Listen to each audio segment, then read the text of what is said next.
Hi there, tonight is August 31st, and I wanted to talk about something really interesting tonight, and that is how we attract what we believe we deserve. And this is a really big one, and I just want you to breathe into that for a second.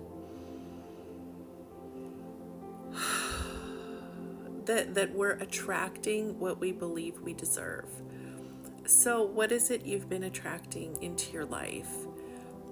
What about the partners that you attract? How do partners treat you if you're married, if you're dating? How do partners treat you? How do the friends that you have in your life treat you? How do you feel at your workplace? How does life treat you in general? And when we start to recognize that everything is being attracted to our beliefs purely for information, like, it's interesting because for so many years we take life seriously, and we actually believe that what is happening in our lives is a big deal. And then we get to this point where it's like, holy shit, this is just fucking information. Like, this is just informing us of the belief systems that we hold. And our purpose on this planet is to clear as many of those limiting beliefs as we can, so that we can start to attract amazing things into our lives. And so, like I said at the beginning, we attract what we believe we deserve. So, if there are less than wonderful men showing up in our lives, that doesn't mean that that's what we deserve and that's what we should have. That means that there's some part of us that believes that we don't deserve a really, really great man. And the reason that we don't believe that we deserve wonderful things is because that is not the frequency of the vibration that we experienced through our lifetime. So we're addicted to how we felt growing up and through our lifetime. So whether it was us personally, or our parents feeling that they just like this is I was really sitting with this today, of just this addiction to being disappointed. And it sounds weird. Oh my God, why would I be addicted to disappointment? Well, we become addicted to the things that we do over and over and over. Just like if you drink alcohol once or twice, not a big deal. But if you do it every single day, it becomes an addiction. Your cells crave it, and then you keep feeding yourselves what you crave, and you become addicted to it. This is the same thing with our emotions. We become addicted to our emotions. So if we feel disappointed over and over and over, then we actually crave it and we feel comfortable in it, and we're subconsciously attracting it. So this is what I want to do with these videos, is to start working through these addictions, because like I said, I've been in this state of joy, and we get into a state of joy and a state of peace when we start to free ourselves from these low vibrational patterns, which means when we free ourselves from the low vibrational patterns, we free ourselves from the low vibration people. And that's what happened to me this last couple weeks. I have lost 3 people in my life that were, one was a friend that I had for 8 years.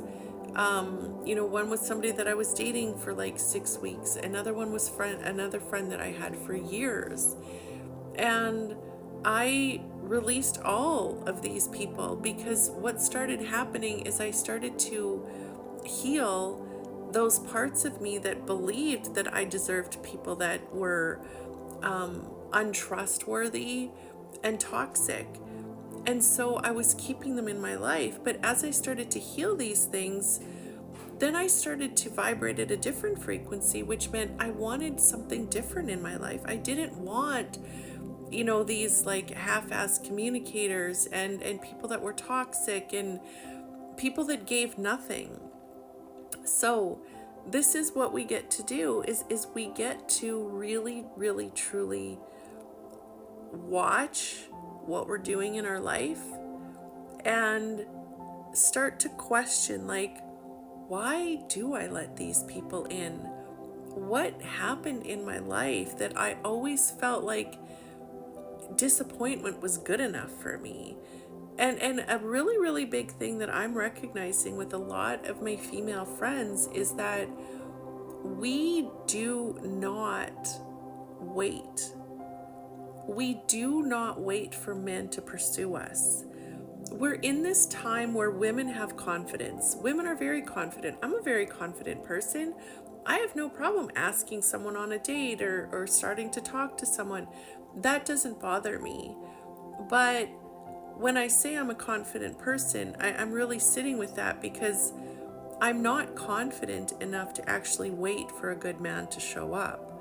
So when somebody shows up and they're poor communicators and they just breadcrumb me, I allow it to happen.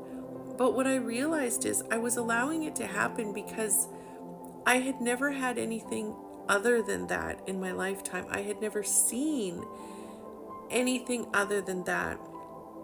And also, there would be a big part of this that's what I believe that I deserve. So I've been really doing a lot of healing these last, 18 and a half years. And now it's like, whoa, the fuck. I don't know if I said that properly, but whoa.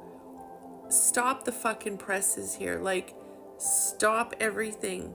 What the fuck am I doing? I've never, ever, ever waited. Well, I shouldn't say that.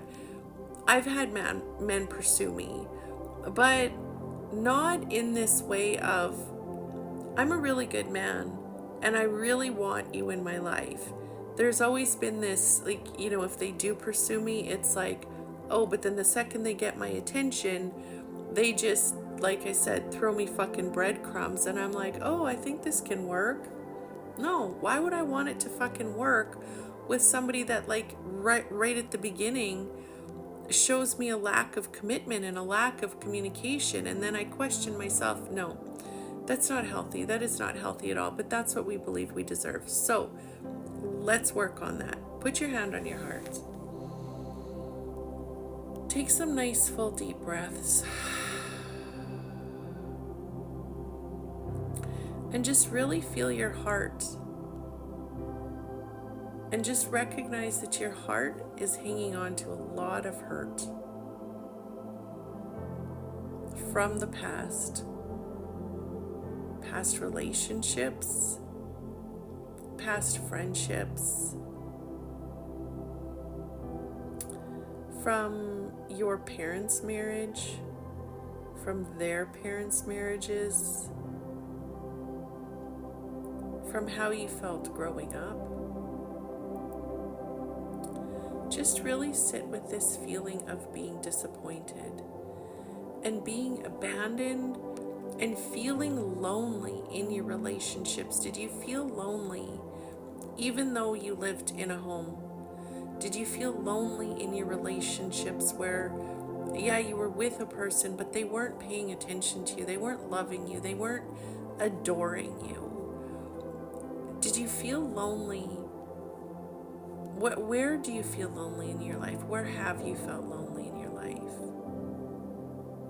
And just realize all the time that you spent with people that made you feel lonely, when you could have actually been alone and not being in these toxic relationships. Really, truly, you could have been working on yourself.